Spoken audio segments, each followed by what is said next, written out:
Hello and welcome to Ways to Change the World. I'm Krishnan, and this is the podcast in which we talk to extraordinary people about the big ideas in their lives and the events that have helped shape them. My guest this week is the Chinese dissident artist, documentarian, activist, Ai Weiwei. He's recently published a memoir about his life, and his latest exhibition, On in Cambridge, is called The Liberty of Doubt. Ai Weiwei, welcome to the podcast. Thank you. What do you think is the aim of the Chinese state now and the Chinese president? To make a stronger China and to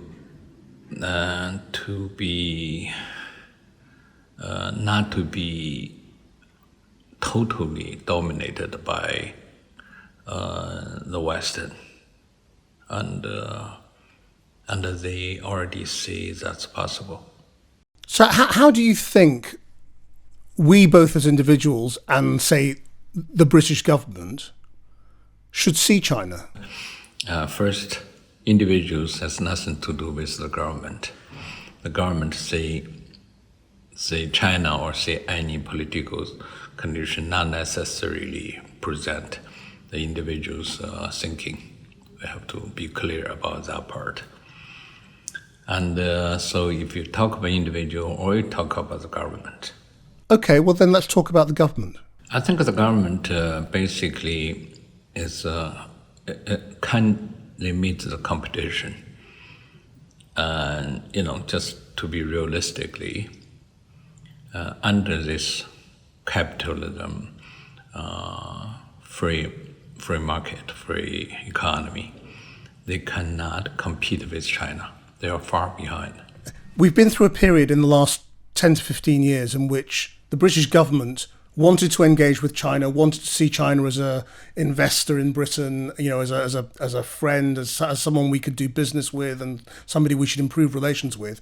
To now this period where they talk about China as a threat, as a as a country that we have to be very careful of in terms of engaging with, and the companies that we do business with, and allowing Huawei to get involved in our communications infrastructure. There is a change of tone in how we view China, and the government certainly talks in a much more sinister way about how it feels about China. Well, if you understand the government talks that way, it's really propaganda.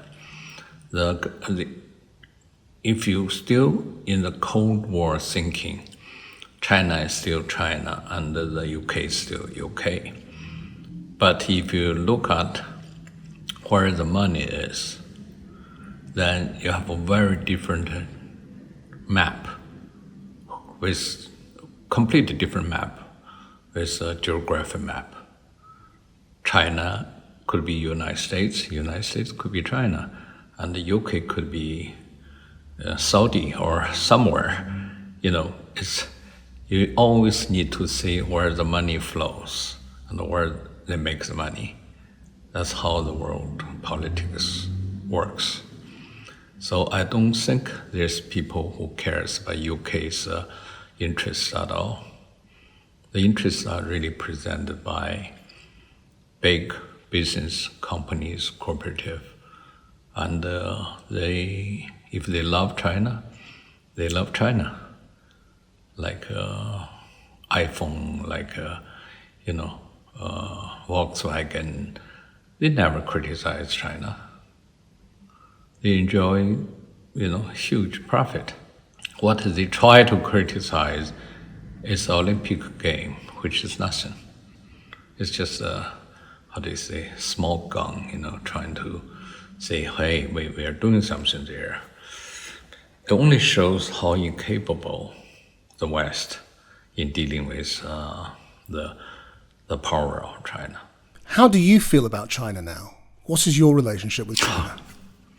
My relationship with China, I'm a Chinese citizen and I hold Chinese passport, and I've been forced out by the political situation. Do you think as individuals we should make consumer decisions, for example, when it comes to China? So, if people are concerned or angry about China's human rights record in Xinjiang, then don't buy Chinese consumer goods, don't buy an iPhone, don't engage with big Chinese cultural institutions or events like the Olympics or Winter Olympics. Do you think those sorts of things make any difference?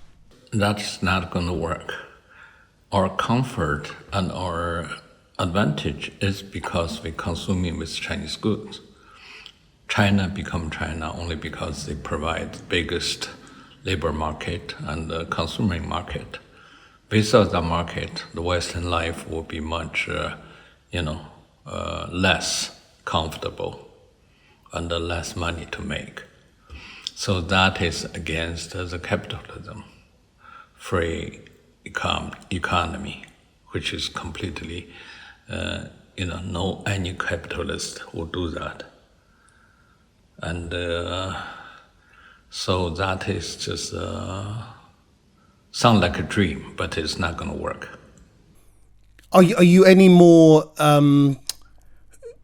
confident about the ability of politicians at the moment? I mean, we seem to be in an era where in Britain and in America, more and more politicians are talking in a more bellicose way about China. We talk about a new Cold War with China, being on the verge of a new Cold War with China.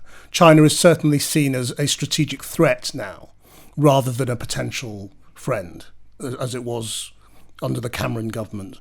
Does that give you cause for hope, or do you think similarly this is sort of naive? Well, first, China become China is only with the help of the UK or US's support. And why they support China? Only because they can benefit by dealing with China. Huge profit being making. And to stop them is like ask them to cut off their arms. Nobody would do it, not even hurt their fingers. Yeah, they would have some talk, but that kind of talk, bit too late, because China is big enough to meet this kind of challenge. And the Chinese, certainly as authoritarian capitalism or state capitalism, they can really going down, suffer. And I don't think the US and the UK is capable of doing that. So then, do you think in terms of loving your country? I don't love any country, doesn't matter. I don't love country who has king or queen or whatsoever. Country is not something I can feel love about. What about your identity then? My identity as a human being, as an artist, and as someone who independently thinking and working. And so national, there is no national identity to that, is there? National identity very often, or most likely, is only being, employed by the nationalism, which very often is a dirty words. It's only for the one who doesn't have individual rights or sense of individuality. They would wave the flag of nationalism. Can I ask you about your childhood and how you came to these thoughts? Your father was a poet. How much of the core ideas of your life came from your father's thinking? My thinking come from not just me, but of course directly relate to my father and his generation, but not just them. It's more broadly about intellectuals, about defending human rights and freedom of speech, which could happen anywhere. This kind of struggle, very often we point a finger to China. Yes, definitely, China is an authoritarian state. By doing those things, that's the only way they can maintain in power, military and censorship and crash down on intellectuals. But those things are not just happening in China, but also happens in UK. When everybody sees how Julian Assange being pulled out from the embassy, and still in the jail, in UK jail, and is going to be extradited to US, facing 175 years in jail. Do we think that is a normal case, or we think that is a crash down on freedom of press? And if that can be accepted, then why we have to talk about civil society or democracy or freedom of speech, which has just become a joke? So what, as a citizen, we have to think about those issues. And we cannot just say, okay, the problems come from China. China is not going to be China problem, it's a world problem. I mean, it's interesting that you mention Assange. I mean, obviously, you're a long-time supporter of his. His story, if you like, has almost disappeared from public gaze at the moment. It doesn't get covered. People don't talk about it. Why do you think that is? I think the West almost lost the interest in protecting their most essential values, which is about our freedom of expression and the freedom of information. And those things, if the West media already think, which is mostly owned by corporative, if they think this poses a danger to a society, then we would ask what kind of society is we're living in. So clearly, we are not living in a democratic society. We're not living in a society we think we have a freedom, but rather we have a very different authoritarian control. I mean, that's a big accusation, isn't it, about the societies that we live in? It's not accusation. It's really, you have to come out so-called truths related to facts.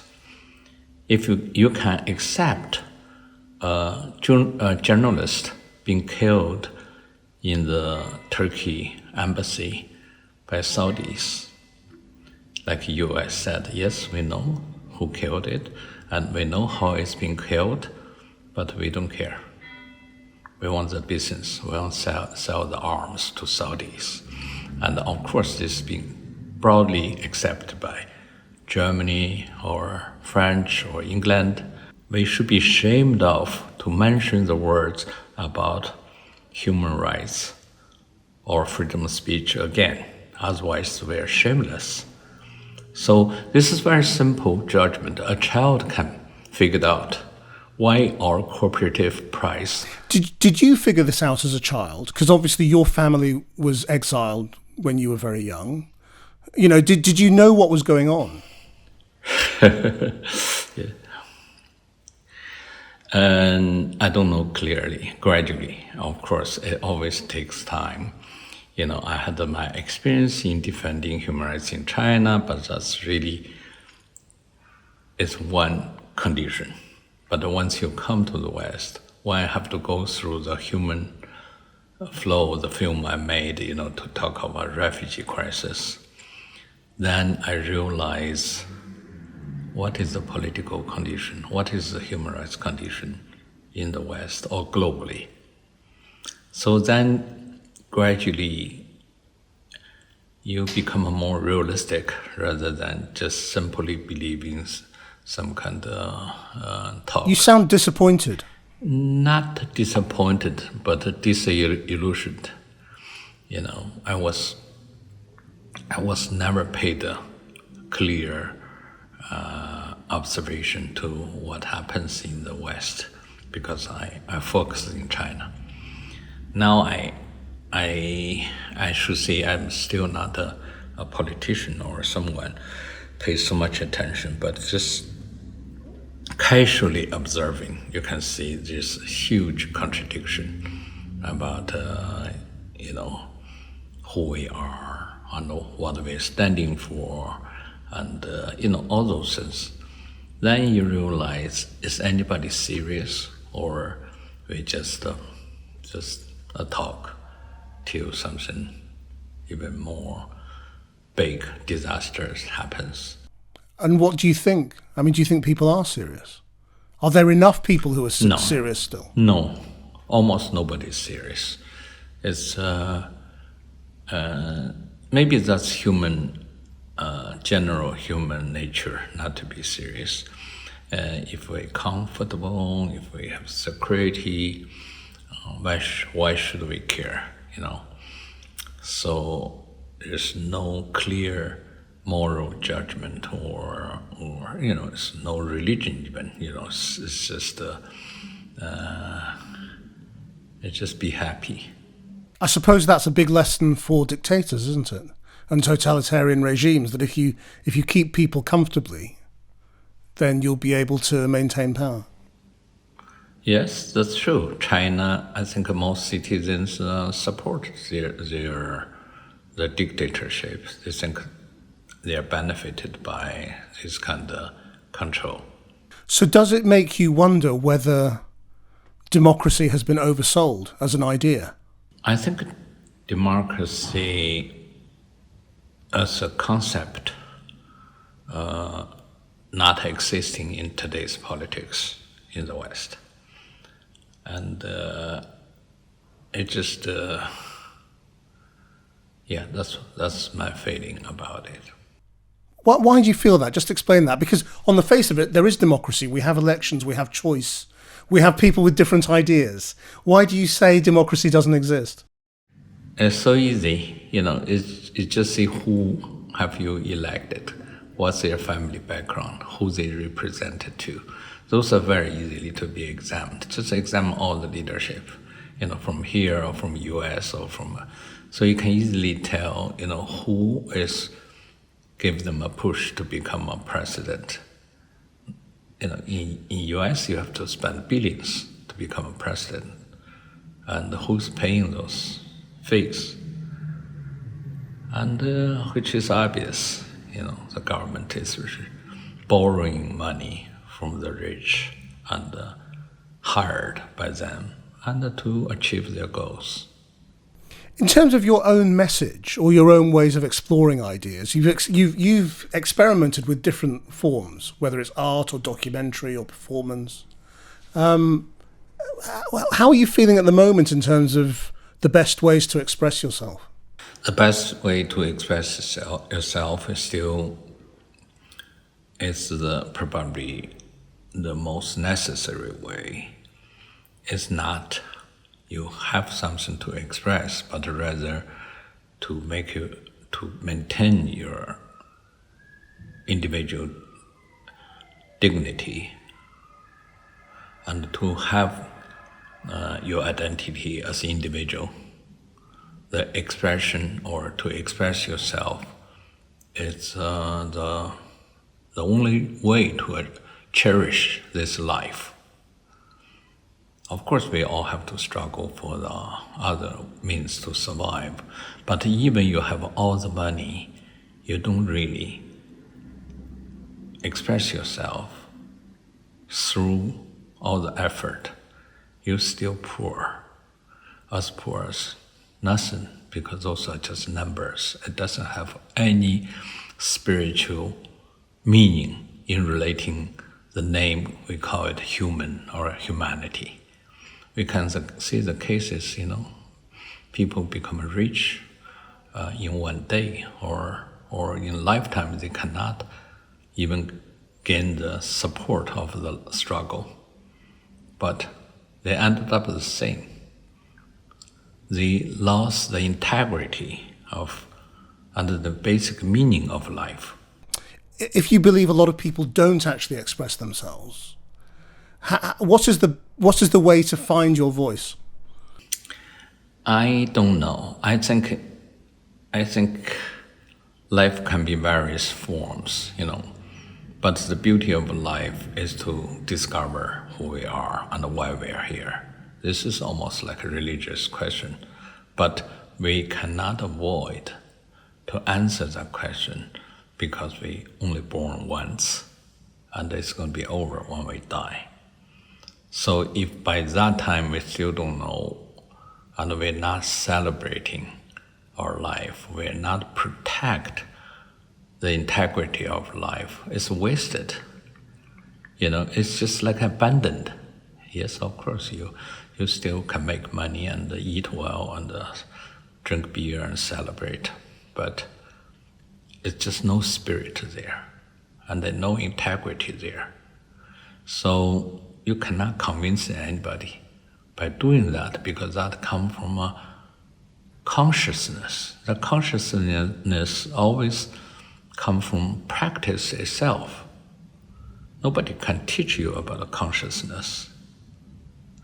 So if you're not aware in the meaning of life, you're abandoned.